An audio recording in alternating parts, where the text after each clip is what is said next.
आज की वीडियो में हम लिechtenstein के टूरिस्ट वीज़ा में किन किन कारणों के करके रिफ्यूज़ल आ सकती है इसके बारे में बात करेंगे। सब्सक्राइब कीजिए हमारे इस चैनल को और टूरिस्ट वीज़ा में आने वाले अपडेट्स के बारे में अप टू डेट रहिए। तो जहां तक बात की जाए आज के टाइम में रिफ्यूज़ल्स की, रिफ्यूज़ल रेट बहुत ज़्यादा पीक पे हैं और जैसे कि मैंने बताया 4 बारी अप्लाई करके 5 बारी अप्लाई करके भी लोग बैठे हैं जिनको कि समझ में नहीं आ रहा कि उनका रिफ्यूज़ क्यों हुआ है। तो सबसे बड़ी इसमें दिक्कत होती है रिक्वायरमेंट्स की। एक एम्बेसी की जो रिक्वायरमेंट है ना, वो ना तो आपको किसी साइट से मिलेगी और ना ही इसमें इलेबोरेट आपको एम्बेसी करेगी। चाहे उन्हें खुद फोन लगा लेना, चाहे आप वीएफएस को फोन लगा लेना, वो भी आपकी हेल्प नहीं करेंगे। और तीसरी चीज आती है यहाँ पे कंसल्टेंट्स। बहुत सारे कंसल्टेंट्स हैं, बहुत कुछ जानते होते हैं, वो आपको इसलिए नहीं बताते क्योंकि उस काम को करने में हो सकता है 2 मंथ या 3 मंथ या फिर 6 मंथ का टाइम जाए। तो मेनली बात यही है कि जब भी हमने टूरिस्ट वीज़ा अप्लाई करना है, हम ध्यान से देख लें कि हमारी रिक्वायरमेंट पूरी हो रही है और किसी अच्छे कंसल्टेंट के थ्रू ही अप्लाई करना। मैं तो एक चीज बोलता हूं कि बड़े नाम के पीछे तो कभी मत जाना। देखो अभी कोई बड़ा नाम है तो उन्हें कोई फर्क नहीं पड़ता कि आपका वीजा आए चाहे आपका रिफ्यूज हो। बट हाँ, जैसे हमारे जैसी कंपनीज हैं जो कि अप्लाई करने का भी खर्चा बहुत कम लेते हैं और इसके बाद भी आपको पूरी पूरी सपोर्ट करते हैं हर एक फील्ड में, हर एक चीज में आपकी डॉक्यूमेंटेशन बहुत अच्छे से बनाते हैं। क्योंकि जितने नॉमिनल कोस्टिंग हम लेके चल रहे हैं ना, अगर आपका वीजा आएगा तभी हमारा बेनिफिट है। अगर आपका वीजा आएगा, आप 10 रेफरेंस हमें दोगे तभी हमारा बेनिफिट है, अदरवाइज हमारा कोई बेनिफिट नहीं है। जो पर्सन आपसे ऑलरेडी 25,000 50,000 रुपए एडवांस में ले रहा है, उन्हें आपकी प्रोफाइल से कोई मतलब नहीं है। अच्छा, दूसरी तरह के कंसल्टेंट ये हैं कि जो हायर साइड पे 20-25,000 रुपए आपसे पहले भी लेते हैं और 10 लाख रुपए बाद में भी लेंगे। उन्हें भी आपकी प्रोफाइल से बहुत हद तक कोई मतलब नहीं है क्योंकि उन्होंने आपसे एडवांस ले लिया है और उन्हें यह फर्क नहीं पड़ता कि आपका वीजा आए या ना आए। वो अगर 10 केस अप्लाई करेंगे तो उसमें से एक वीजा तो वैसे ही आ जाता है, तो उनके 10 लाख रुपए तो वैसे ही बन गए। तो उन्होंने आपकी टेंशन क्यों लेनी है? तो सिंपल सी बात है, मैंने आपको अपना मोटिव बता दिया है कि हम रिक्वायरमेंट आपकी अच्छे से क्यों फुलफिल करवाते हैं जब भी आपने टूरिस्ट वीज़ा अप्लाई करना होता है। क्योंकि हमें आपसे बहुत कम पैसे मिलने हैं। अगर आपका वीज़ा नहीं आएगा, आपसे हमें रेफरेंस नहीं मिलेंगे, तो हमारा फायदा ही नहीं है इस काम में आने का। इसके अलावा पहला रीजन तो हो गया जो कि रिक्वायरमेंट के ऊपर है कि रिक्वायरमेंट अपनी बहुत अच्छे से समझ लेना और पूरी कर लेना, तभी वीजा अप्लाई करना। और दूसरा रीजन है कि आपके फाइनेंशियल डॉक्यूमेंट्स बहुत अच्छे से फुलफिल नहीं हुए होते। तो फाइनेंशियल डॉक्यूमेंट्स अगर अच्छे से पूरे नहीं होंगे तो एम्बेसी आपको वीजा, आप ही बताइए, कैसे देगी? उन्हें एक प्रॉपर प्रोफाइल चाहिए, उन्हें ऐसी प्रोफाइल चाहिए कि स्टेप बाय स्टेप आपके सारे डॉक्यूमेंट्स आपस में मैच कर रहे होने चाहिए। जैसे कि आपका जो ऑक्यूपेशन है, वहां से आपकी कितनी मंथली इनकम आ रही है और क्या वो उसी प्रोफेशन से इनकम आ रही है आपकी, और आपके फाइनेंशियल्स आपस में मैच कर रहे होने चाहिए, तभी आपका वीजा लगेगा। तो अगर आपको नहीं पता है कि आपके फाइनेंशियल मैच कर रहे हैं या नहीं कर रहे, तो आप क्या कर सकते हैं, आप अभी हमें कॉल कर सकते हैं। आप जान सकते हैं कि आपके फाइनेंशियल अच्छे से मीट कैसे होंगे। और कॉल तो आप इस वीडियो के एंड में ही हमें करना, क्योंकि आगे जो रीजन है वो भी बहुत स्ट्रॉन्ग रीजन है कि आपका वीजा इन इन कारणों से भी हो सकता है। प्रोफाइल का तो मैंने आपको बता दिया कि आप हमें कॉल कर लेना। इसके अलावा जो तीसरा सबसे बड़ा रीजन है वो है कि आपके यहां पे इंडिया में टाई स्ट्रॉन्ग ना होने, यानी कि इंडिया में आपका कोई ऐसा रीजन नहीं है कि आप वापस लौट के आओ।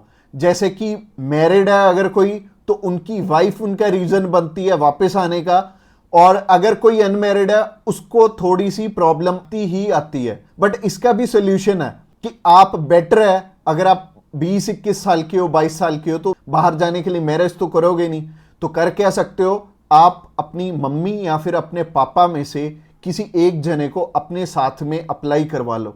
इससे क्या होगा कि अगर मम्मी आपके साथ जा रही हैं, आपका नहीं है वापस आने का स्ट्रॉन्ग रीजन, बट उनका बन गया, तो उनके चक्कर में आपका भी वीजा आ जाने वाला है। तो आप कर क्या सकते हो, या फिर मम्मी या फिर पापा को अपने साथ में अप्लाई करवा लो, तो ज्यादा अच्छा रहेगा, आपका भी टाई स्ट्रॉन्ग हो जाएगा।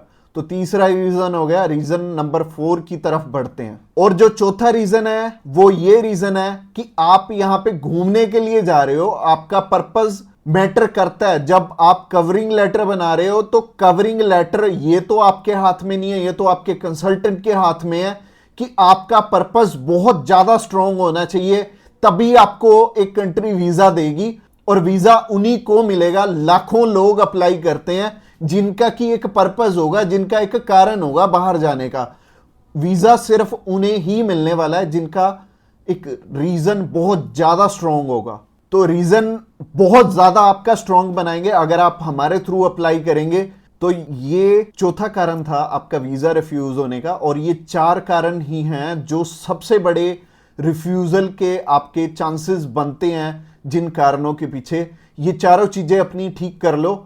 और जैसे मैंने पर्पस में बताया, पर्पस आपका बहुत ज्यादा स्ट्रांग हो जाएगा अगर आप हमारे थ्रू अप्लाई करेंगे। तो अगर आप हमारे थ्रू अप्लाई करना चाहते हैं, आप जानकारी लेना चाहते हैं कि आपके रिक्वायरमेंट पूरी है, क्या आपके फैमिली टाइज स्ट्रांग है, तो आप अभी हमें कॉल करके पता कर सकते हैं कि क्या आपकी रिक्वायरमेंट अच्छे से पूरी है, क्या आपके फाइनेंशियल डॉक्यूमेंट जो कि सबसे ज्यादा इंपॉर्टेंट है आपस में मैच कर रहे हैं। इसके अलावा जो तीसरा कारण था वो था आपके फैमिली टाइज कितने स्ट्रांग है। इसके अलावा चौथा कारण है कि आपका पर्पस हम कितना स्ट्रांगली लगाएंगे।